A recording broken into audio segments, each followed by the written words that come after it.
जागते रहो। एक ने पूछा, क्या आज के मनुष्य का पतन, आज के समाज का पतन कलयुग के कारण हो रहा है? कलयुग इसका जिम्मेदार है? क्या पूरा युग, जिसको शास्त्रों में कलयुग कहा गया है, वो ऐसे ही बीत जाएगा? मनुष्य का पतन ही होता रहेगा?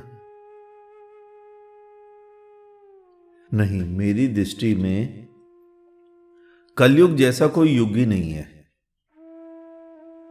तुम पाप करने को आतुर हो जाते हो, हिंसा करते हो, रेप करते हो, मर्डर करते हो, तो तुम कलयुग में हो। और जो मनुष्य पुण्य करता है, भगवान में श्रद्धा रखता है, परमात्मा का चिंतन करता है, उस अस्तित्व का, उस विराट के आगे झुकता है, वो सतयुग में रहता है। जिसको तुम कलयुग बोलते हो, नानक उसी युग में तो आए, कबीर उसी युग में तो आए। तो तुम क्या कहोगे कि नानक और कबीर, इनका जीवन तुम्हारी तरह था, पापपूर्ण, कलयुग में दुखी? ये तो कह नहीं पाओगे ना तुम, क्योंकि उन महापुरुषों का जीवन तो आनंदमय था, नित्य था। तो युग का कोई प्रभाव नहीं है, युग से कुछ नहीं होता है। ये तुम्हारे बचने के उपाय हैं। अब आते हैं किसके कारण मनुष्य का पतन हो रहा है, किसके कारण समाज नीचे के स्तर की ओर जा रहा है। एक उदाहरण सुनाता हूं। जैसे किसी भी पार्टी का नेता हो, वो पार्टी का नेता हो या वो धार्मिक नेता हो, हमेशा वो चाहता है कि दुनिया उसे माने, दुनिया उसकी बात मान ले, दुनिया उसके कहने पर चले। और यही कार्य धर्म के नेता भी करते हैं। तो धर्म के नेताओं ने, धार्मिक नेताओं ने, जिनको वो अपने आप को संत कहते हैं, हिंदू होगा लाल कपड़े वाला होगा, मुसलमान होगा टोपी वाला होगा, दाढ़ी वाला होगा, सिख पगड़ी वाला, ईसाई चोगा पहन लेगा, बौद्ध अपना जैन नंगा हो जाएगा, या दिगंबर हो जाएगा, या श्वेतांबर हो जाएगा। तो ये जो धर्म गुरु बने बैठे हैं, ये चाहते हैं समाज इनके हिसाब से चले, ये समाज को चलाना चाहते हैं। समाज को चलाना गलत बात नहीं है, लेकिन किस दिशा में चलाना है ये देखना जरूरी है। जब इन्हें ही परमात्मा का बोध नहीं हुआ, इनके भीतर ही प्रेम जागृत नहीं हुआ, इनके भीतर ही कोई घटना नहीं घटी, तो ये समाज को जिधर भी ले जाएंगे, समाज गड्ढे में ही गिरेगा। अगर प्रेम जागृत हो जाए मनुष्य के भीतर, किसी भी संत के भीतर, तो क्या वो मंदिर मस्जिद के लिए लड़ेगा?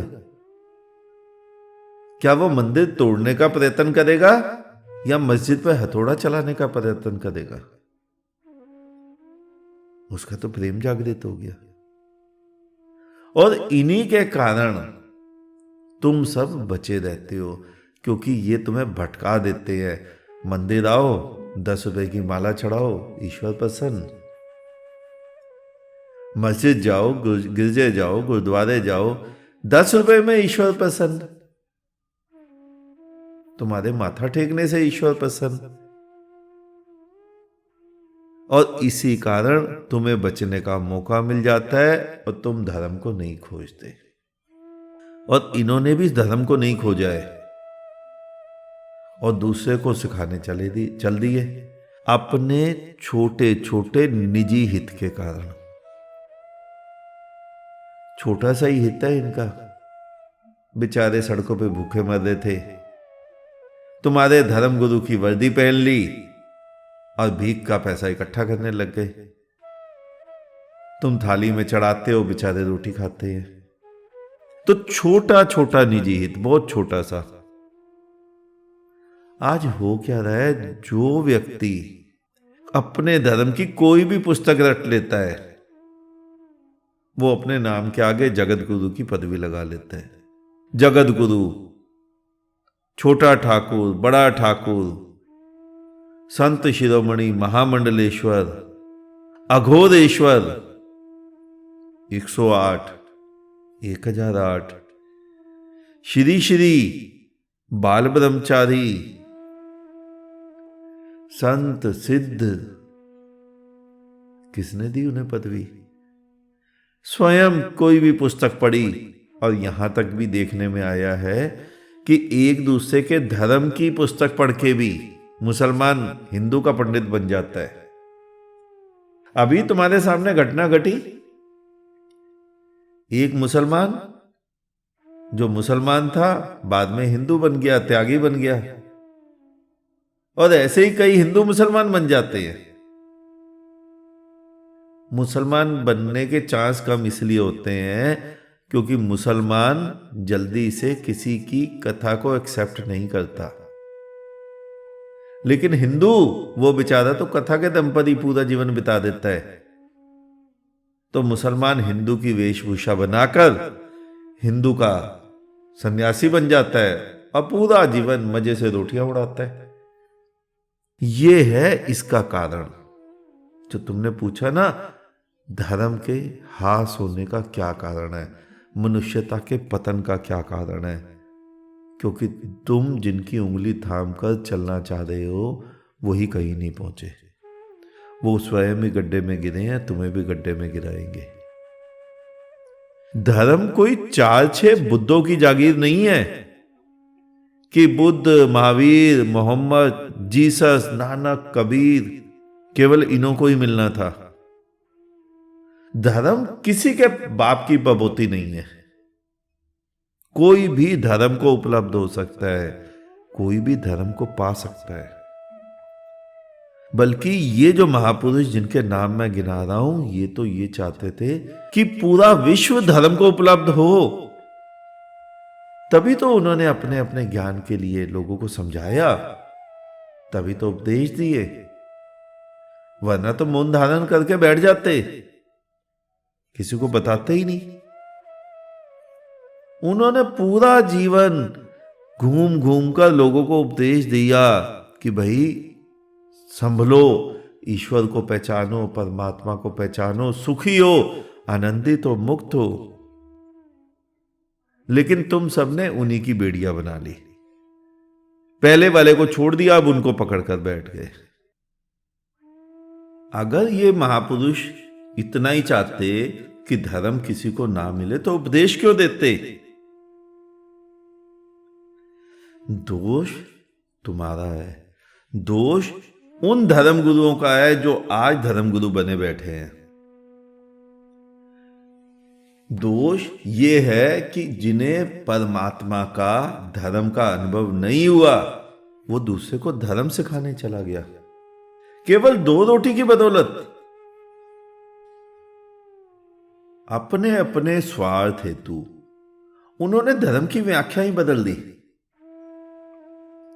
दुकानें खोल ली, मूर्तियां स्थापित कर दी, मंदिर मस्जिद बना दिए, गिरजे गुरुद्वारे बना दिए, केवल अपने स्वार्थ हेतु।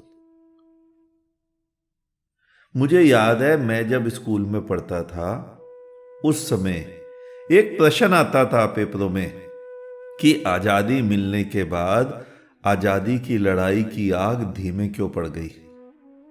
देशभक्ति कहां खत्म हो गई, क्यों खत्म हो गई? जो उसका उत्तर था वही उत्तर इस धर्म की आग का भी है। धर्म की आग धीमे पड़ने का कारण क्या है? आजादी मिलने के बाद सारे नेता गद्दी की होड़ में लग गए, तो आजादी की, देशभक्ति की आग धीमे पड़ गई। और धर्म मिलने के बाद, जिनको धर्म मिला बुद्धों को, उनके बाद उनके सारे अनुयायी, उनके सारे मानने वाले इस दौड़ में लग गए कि अब गद्दी कौन संभालेगा, अब धर्मगुरु कौन बनेगा। फिर किसे पड़ी है कि धर्म का क्या होगा। वो सत्य का पंथ तो कहीं का खो गया, वो खोज तो कहीं की समाप्त हो गई। सत्य की कौन परवाह करे, धर्म की कौन परवाह करे। वो तो इतना नीचे हो गया कि धर्म गुरुओं ने यह कहने में भी चूक नहीं की कि केवल मेरे को माथा टेको और मैं तुम्हें पार लगा दूंगा। जिस बात को बुद्ध, महावीर, मोहम्मद, जीसस, नानक, कबीर कभी भी ना कह पाए, वो सभी बांध आज के धर्मगुरुओं ने तोड़ दिए। और यही कारण है कि धर्म के नाम पर सभी ने अपनी मनगढ़ंत धारणाएं बना ली। धर्म को पाने की, सत्य को पाने की अभीप्सा कहीं भी दिखाई नहीं देती। वो जो खोज होनी थी, जिज्ञासा होनी थी, अभीप्सा होनी थी, अन्वेषण होना था, वो तो कहीं का कहीं खो गया। उसकी तो किसी को परवाह ही नहीं। उसमें तुम्हारी भी प्रमुख भूमिका है धर्म के पतन होने में। जिसने प्रश्न किया उसकी, तुम सबकी जो सुन रहे हो, तुमने भी बहुत अच्छा रोल निभाया है उसमें। बच्चा पैदा होता है और तुम सभी लग जाते हो उसे हिंदू, मुस्लिम, सिख, ईसाई बनाने में। उसे रटा देते हो कि इतना ही धर्म है और तुम धार्मिक हो। तुम्हें तिलक लगाना है, हिंदू हो तो तिलक लगाना है, जनेऊ पहनना है। मुस्लिम हो तो टोपी पहननी है, दाढ़ी रखनी है। सिख हो तो पगड़ी पहननी है, ईसाई हो तो क्रॉस धारण करना है। इससे उस बच्चे के अंदर एक भ्रम पैदा होता है, जैसे ही वो बच्चा बड़ा होता है, कि वो बच्चा बड़ा होकर स्वयं को मानने लग जाता है कि मैं धार्मिक हूं। वो स्वयं ही किसी ना किसी पंथ को मानने लग जाता है जिसमें तुमने उसे डाला। हिंदू, मुस्लिम, सिख, ईसाई, किसी को भी मानने लग जाता है। वो स्वयं को धार्मिक मानने लग जाता है। और वो जो खोज थी, विवेक जागृत करना था, पिपासा थी, प्यास थी, वो पैदा होने से पहले ही बुझ जाती है। और धर्म की प्यास बुझती है, इसीलिए समाज में उपद्रव होते हैं। आज मनुष्य पैसा तो कमा रहा है, पैसा कमा भी लेता है, लेकिन फिर भी अशांत क्यों रहता है। बीपी, हाइपरटेंशन, नींद की गोलियां क्यों खाता है, सुसाइड क्यों करता है? क्योंकि कुछ ना कुछ खालीपन रहता है, कुछ ना कुछ अशांति रहती है भीतर।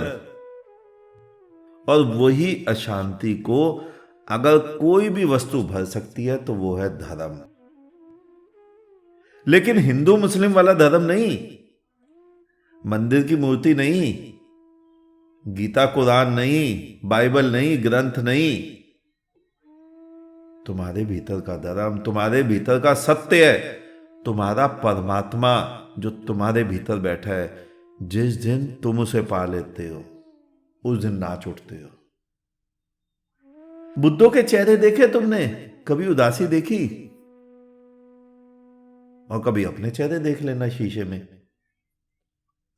अपने चेहरे आज भी शीशे में देख लेना, और जब तुम अपनी पत्नी के साथ, बच्चों के साथ पिकनिक पार्टी में जाते हो तब भी देख लेना।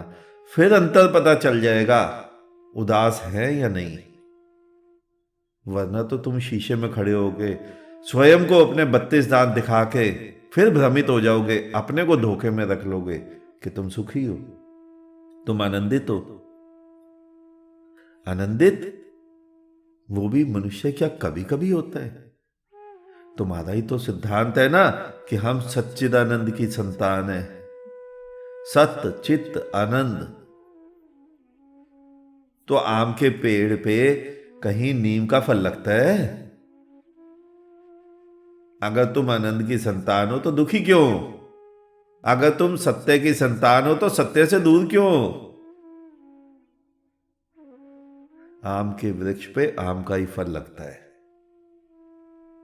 अगर तुम दुखी हो तो इसका मतलब यह है कि तुमने जो माना हुआ है कि तुम सच्चिदानंद की संतान हो, वो भ्रमित हो। सच्चिदानंद कोई पुरुष नहीं है। मैं ये नहीं कह रहा हूं कि तुम सच्चिदानंद की संतान नहीं हो, तुम सच्चिदानंद ही हो, लेकिन स्वयं को पहचानो तो सही। तुम्हें रटाया गया है पापो हम पाप कर्मा हम। तुम्हें रटाया गया है this body is not for a gentleman. तुम्हें रटाया गया है कि यहां से मरने के बाद जब तुम स्वर्ग जाओगे, वहां नंगी नंगी अप्सराएं तुम्हें मिलेंगी, तब तुम सुखी होगे। तुम्हें समझाया गया है यहां छाती पे बम बांध के मर जाओ, फिर तुम जन्नत जाओगे, वहां 72 नंगी हुए तुम्हारा स्वागत करेंगी। जब सुख को तुम्हारे सामने अलग दुनिया में प्रोजेक्ट कर दिया गया तो तुम यहां दुखी हो गए। सीधा सा गणित है, सीधा सा अंडरस्टूड है कि अगर कल सुखी होगे तो इसका मतलब आज दुखी हो। और बुद्ध आज सुखी होते हैं। मुझे देखो, मैं आज सुखी हूं, मेरे लिए कोई भविष्य नहीं है। तुम्हारा सभी का धर्म कहता है कि इस जन्म मृत्यु से बाहर निकल जाओ, दोबारा पुनः पुनः देह में ना आना पड़े।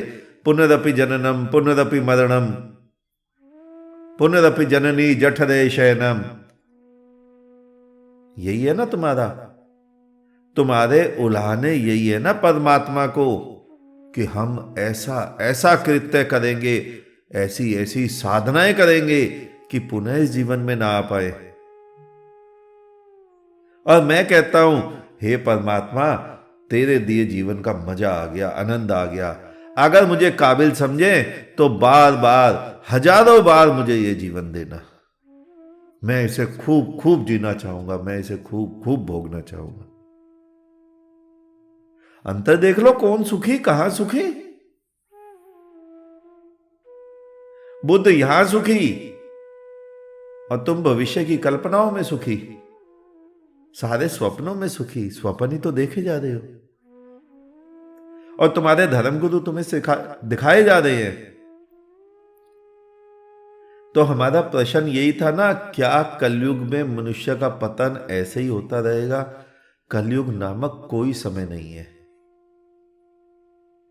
अगर तुम नहीं जागते, स्वप्नों में रहते हो, सोए रहते हो, तो तुम दुखी। रात को तुम सोए, स्वप्न में तुम्हारी छाती पे कोई आके बैठ गया, उसने तुम्हारा गला दबा दिया, तुम्हारे हाथ पांव तुम हिलाना चाहो वो भी नहीं हिल रहे, तुम चीखना चाहो तो भी नहीं चीख पा रहे, छटपटा रहे हो, दुखी हो, डरे हुए हो, भयभीत हो, सहमे हो, क्योंकि तुम सोए हुए हो। जैसे ही तुम हिले, तुम्हारे पड़ोसी ने, तुम्हारे मित्र ने, तुम्हारी पत्नी ने तुम्हारे डर को तुम्हारे चेहरे पर देखा, हाथ उठाकर हिलाकर तुम्हें उठा लिया, एक गिलास पानी पिलाया, वो भय समाप्त हो गया। कहां गया वो भूत जो तुम्हारी छाती पर बैठा था, जिसने तुम्हारा गला दबाया था? उस 2 रुपए के भूत में अगर इतनी क्षमता होती तो तुम्हारा जीवन नरक बना देता, लेकिन वो स्वप्न का भूत था, जागृत का नहीं। उसमें कुछ भी क्षमता नहीं थी, केवल तुम सोए थे, ये तुम्हारी कमी थी। आज भी अगर तुम अशांत हो, उपद्रव में हो, दुखी हो, भविष्य के स्वप्नों में ग्रसित हो, तो केवल इसीलिए कि तुम सोए हो। बुद्ध करते क्या है? मैं कर क्या रहा हूं? मैं तुम्हें नींद से जगा रहा हूं। मैं कोई मूर्ता भरा कृत्य नहीं कर रहा हूं कि तुम्हें दीक्षा दे रहा हूं, कि तुम्हारा कान फूंक रहा हूं, या तुम्हें तिलक लगाकर, टोपी पहनाकर, हाथ गले में कुत्ते का पट्टा बांधकर, हाथ में झोली देकर तुम्हें सड़कों पर अलग से दिखा रहा हूं, कुछ भी तो नहीं कर रहा हूं। मैं ऐसी किसी मूर्ता पे विश्वास भी नहीं करता। मैं तो तुम्हें केवल जगा रहा हूं, तुम्हारे मुंह पर ठंडा पानी डाल रहा हूं कि तुम जाग जाओ। मेरी कोई बात गोली की तरह, खंजर की तरह तुम्हारे हृदय को आर पार कर जाए, तुम्हारा हृदय लहू लुहान हो जाए और तुम आंखें खोल के केवल इतना ही देख लो कि मुझे किसने मार दिया, मुझे किसने उठा दिया। गुरु करता क्या है, बुद्ध करता क्या है? बुद्ध तुम्हें जीते जी मार देता है। तुम्हारे धर्म तुम्हें मंत्र देते हैं, महामृत्युंजय मंत्र तुम्हारा ही है ना, कि इससे तुम मरोगे नहीं, ये मृत्यु से तुम्हारी रक्षा करेगा। लेकिन गुरु वो तो कहता है पूरा मार दूंगा, अंदर तक मारूंगा, तुम्हारी जहां जहां मैं छिपी होगी वहां वहां जाके मारूंगा। मैं तो तुम्हें बस मारने का प्रयत्न कर रहा हूं कि तुम मरो। जैसे ही तुम मरोगे वैसे ही परमात्मा के राज्य में प्रवेश करोगे। मैंने पहले भी एक बार तुम्हें बताया ना, तुम मर कर मेरे पास आ जाओ, परमात्मा के दर्श एक क्षण में करवा दूंगा। तुम मरते ही नहीं। मेरे पास आते हैं लोग, कोई हिंदू होके आ जाता है, कोई मुसलमान, कोई सिख, कोई ईसाई, मरकर एक भी नहीं आता। तो दोष कलयुग का दोष नहीं है, सबसे ज्यादा दोष तुम्हारा है जो जनता है। दूसरे नंबर का दोष तुम्हारे धर्म गुरुओं का है। तुम अपना 100 रुपए का नोट सड़क पर रख देते हो, कोई नया व्यक्ति आता है अनजान, वो किसी का गिरा हुआ समझकर उठा के ले जाता है, उसने चोरी भी नहीं की। दोष किसका? उठाने वाले का या रखने वाले का? कोई भी बहरूपिया 2 रुपए कमाने के लालच में तुम्हारा धर्मगुरु बन बैठता है। बेचारा भूखों मर रहा था, कामचोर था, निकम्मा था, कमाने की, मेहनत करने की लालसा नहीं थी, वो तुम्हारा धर्मगुरु बन बैठा और तुमने मान लिया। तो उसका दोष 2 नंबर का, तुम्हारा पहले। तुमने पता किया, क्या उसे धर्म का अनुभव हो गया? क्या सत्य प्राप्त हो गया? क्या परमात्मा को उपलब्ध हो गया? कलयुग का दोष नहीं है, तुम्हारा दोष है। अपनी गलती स्वीकारना सीखो अगर आगे बढ़ना है, अगर परमात्मा का अनुभव करना है, धर्म को जानना है, सत्य को जानना है। किसी भी मार्ग में, संसारी मार्ग में तुम्हारे पति पत्नी का झगड़ा होता है, उसमें भी अपनी गलती स्वीकारना सीखो।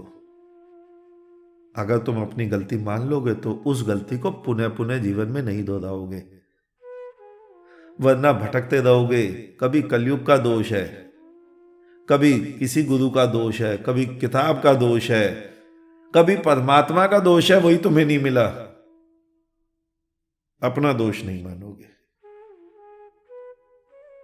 आज इतना ही, शेष किसी और दिन। अंत में चारों तरफ बिखरे फैले परमात्मा को मेरा नमन। तुम सभी जागो, जागते रहो।